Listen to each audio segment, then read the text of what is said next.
రాజు గారు. హలో అండి. మొన్నే రీసెంట్ గా నేను జస్ట్ మినిట్ సెగ్మెంట్ లో కొన్ని వంటలు చేసి చూపించాను, కానీ ఇంకా వంటలు నేర్చుకోవడానికి నేను ఇప్పుడు మీ ఎపిసోడ్ లో వచ్చేసాను. సో ఇవాళ గుమగుమల సెగ్మెంట్ లో మీరు ఏం చేసి చూపిపోతున్నారు? మష్రూమ్ తో కొంచెం స్టఫింగ్ చేసుకొని చేస్తున్నాను కర్రీ. స్టఫ్డ్ మష్రూమ్ కర్రీ చేస్తున్నాను ఈ రోజు. Very interesting. Stuffed mushroom curry అంట.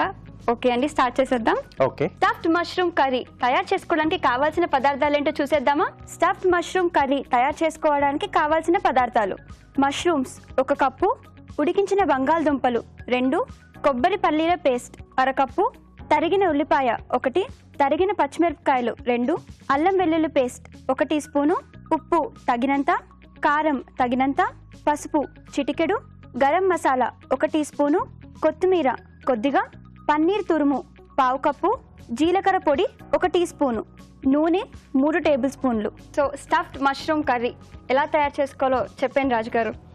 ఓకే అండి. సో ముందుగా ఏంటంటే మనం స్టఫ్డ్ మష్రూమ్ అనుకున్నాం కదండి. సో ముందుగా మనం దానికి కావాల్సిన స్టఫింగ్ రెడీ చేసుకున్నాం. ఉడికించిన బంగాళదుంప మెత్తగా మెది పెట్టేసుకున్నాం. ఓకే. దీంట్లో పన్నీర్ తురుము, ఓకే, కొద్దిగా జీలకర్ర పొడి, అలాగే కొద్దిగా ఉప్పు. ఇది ఫ్రై కర్రీయా లేకపోతే గ్రేవీ కర్రీయా అండి? గ్రేవీ వస్తుంది. కొద్దిగా కొత్తిమీర. ఇదంతా బాగా కలిపేసుకోవాలి. సో దీని కొరకు ఏంటంటే కొంచెం మష్రూమ్స్ మనం కొంచెం పెద్ద సైజులో ఉన్నవి తీసుకోవాలి. స్టఫింగ్ కొంచెం దాంట్లో కొద్దిగా వస్తుందన్నమాట. మీరు మష్రూమ్స్ లో స్టఫ్ చేస్తారు? మష్రూమ్ లోపల. మష్రూమ్ లో స్టఫ్ చేసే కర్రీ నేను ఇదే ఫస్ట్ టైం చూస్తున్నాను.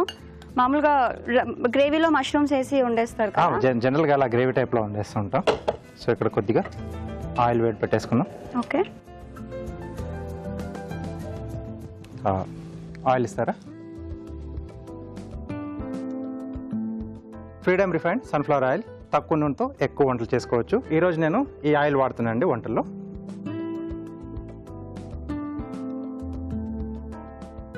సో కొద్దిగా ఆయిల్ వేసుకుంటున్నాం.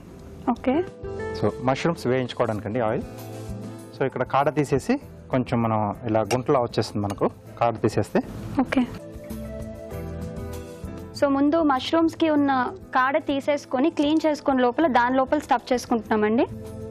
సో ఇలా స్టఫ్ చేసేసి కొంచెం గట్టిగా అంచులు నొక్కేసేస్తే బయటకు రాకుండా ఉంటుంది.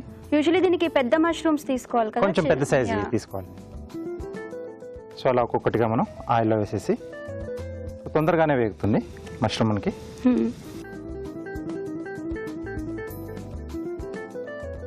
సో స్టఫింగ్ అనేది మనం మారుస్తూ రకరకాలుగా చేసేసుకోవచ్చు. సో ఇక్కడ పన్నీర్ ఇలా తీసుకొని కూడా స్నాక్ ఐటమ్ లాగా తీసేసుకోవచ్చు. చాలా బాగుంటుంది. చాలా బాగుంది. ఈవినింగ్ టైం చాలా ఈజీగానే అనిపిస్తుందండి. నేను మష్రూమ్ స్టఫ్డ్ కర్రీ అనే వినగానే ఎంతో ప్రాసెస్ ఉంటుంది అనుకున్నాను. చాలా ఈజీగా స్టఫింగ్ అయిపోయింది, అందులో పెట్టేసి ఫ్రై కూడా చేసేస్తున్నారు. నెక్స్ట్ ఇది కొంచెం మనకు వేగుతూ ఉంటే ఇంకొక ప్యాన్ లో మనం గ్రేవీ పార్ట్ రెడీ చేసేసుకోవాలి. ఓకే. ఓకే. ఇది డీప్ ఫ్రై అవ్వాలా లేకపోతే జస్ట్ మామూలుగా షాలో ఫ్రై చేసేసుకుంటున్నాం. ఓకే. ఇది అటువైపు మార్చేసుకున్నాము. ఓకే.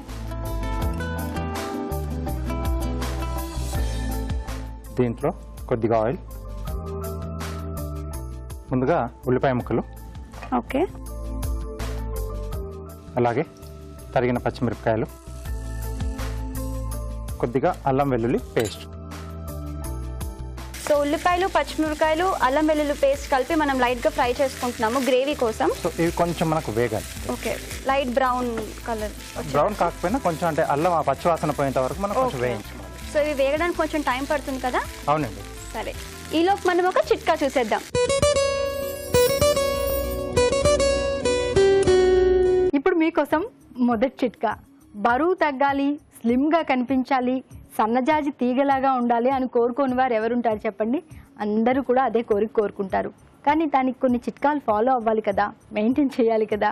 అందుకే సాయంత్రం అయిన తర్వాత అంటే 5-5:30 దాటిన తర్వాత బాగా నూనెలో వేయించిన డీప్ ఫ్రై చేసినటువంటి బజ్జీలు, వడలు, బోండాలు ఇలాంటివి తినకుండా పేలాలు, అలాగే అటుకులు ఇలాంటి వాటిలో ఉల్లిపాయ కలుపుకుని తిన్నట్లయితే చాలా వరకు ఇది లైట్ ఫుడ్ కాబట్టి బరువు తగ్గే అవకాశం ఉంటుంది.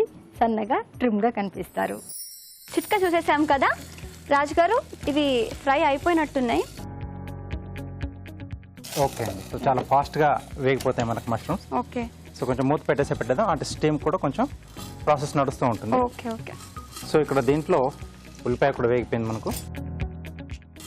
మసాలా కొంచెం వేస్తున్నాం. కొబ్బరి పల్లీల పేస్ట్ అండి. కొబ్బరి పల్లీలు కలిపి పేస్ట్ చేసుకున్నాం. ఓకే. అలాగే దీంట్లో ఈ గ్రేవీకి సరిపడా ఉప్పు, కొద్దిగా కారం, అలాగే కొద్దిగా పసుపు, కొద్దిగా వాటర్ ఇస్తారా?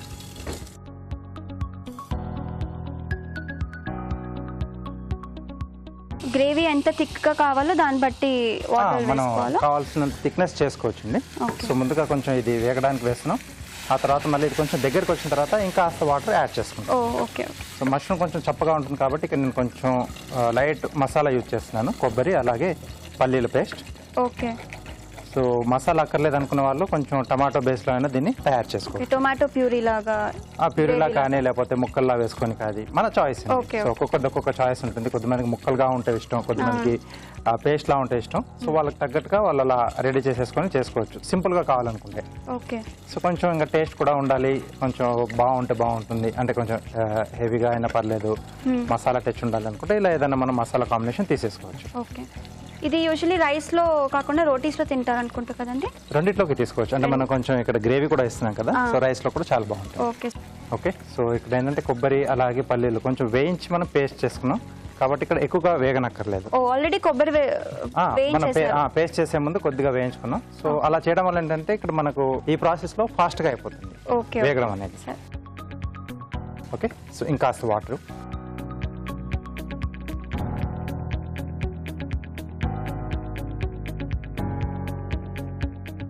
సో దీంట్లో మనం ముందుగా వేయించి పెట్టేసుకున్నాం కదా మష్రూమ్స్.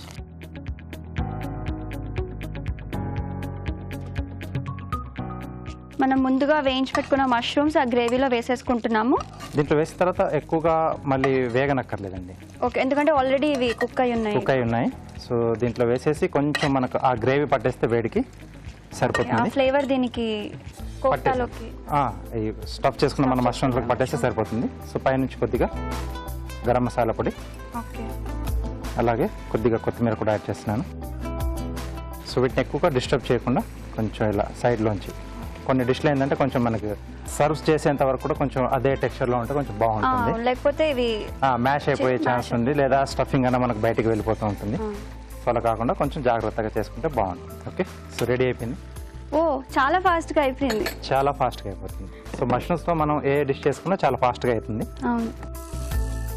ముందుగా కొంచెం గ్రేవీ వేసేసుకున్నాం.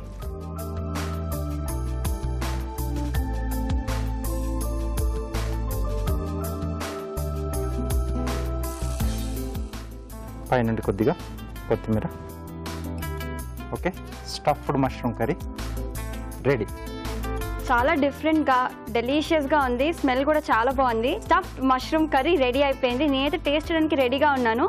కానీ టేస్ట్ చేసే ముందు తయారు చేసే విధానం ఇంకోసారి. స్టఫ్డ్ మష్రూమ్ కర్రీ తయారు చేసుకునే విధానం: ముందుగా మష్రూమ్స్ ని స్టఫింగ్ కి వీలుగా కట్ చేసుకోవాలి. ఉడికించిన బంగాళదుంపలు మెదిపి ఒక బౌల్ లోకి తీసుకోవాలి. దీనిలో పన్నీర్ తురుము, జీలకర్ర పొడి, ఉప్పు, కొత్తిమీర వేసి బాగా కలుపుకోవాలి. ఈ మిశ్రమాన్ని మష్రూమ్స్ లో స్టఫ్ చేసుకోవాలి. ఆపై వీటిని నూనెలో మగ్గించాలి. ఒక పాన్ లో నూనె వేసి ఉల్లిపాయ ముక్కలు, తరిగిన పచ్చిమిరపకాయలు, అల్లం వెల్లుల్లి పేస్ట్ వేసి వేయించాలి. దీనిలో కొబ్బరి పల్లీల పేస్ట్, ఉప్పు, కారం, పసుపు వేసి వేగనివ్వాలి. తర్వాత గరం మసాలా, వేయించిన మష్రూమ్స్ వేసి కాస్త మగ్గనివ్వాలి. ఆపై కొత్తిమీరతో గార్నిష్ చేసి సర్వ్ చేసుకుంటే స్టఫ్డ్ మష్రూమ్ కర్రీ రెడీ.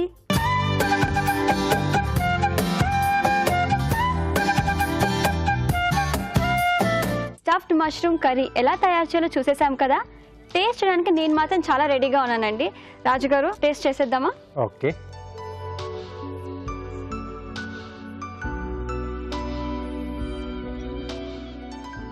చాలా బాగుంది. పల్లీల ఫ్లేవర్, పన్నీర్, నాకు పన్నీర్ చాలా ఇష్టం. ఓకే. ఆ గ్రేవీలో మష్రూమ్ అయితే చాలా చాలా చాలా టేస్టీగా ఉంది. ఆ ఫ్లేవర్ అంతా మష్రూమ్ కూడా. అవును, ఆ ఫ్లేవర్ కూడా మొత్తం మష్రూమ్ కి వచ్చేసింది. చాలా డెలిషియస్ గా ఉంది అండ్ వెరీ ఈజీ రెసిపీ కూడా కదా. చాలా ఫాస్ట్ గా తయారు చేసేసుకోవచ్చు. చాలా బాగుంది రాజు గారు, నాకైతే చాలా చాలా నచ్చేసింది.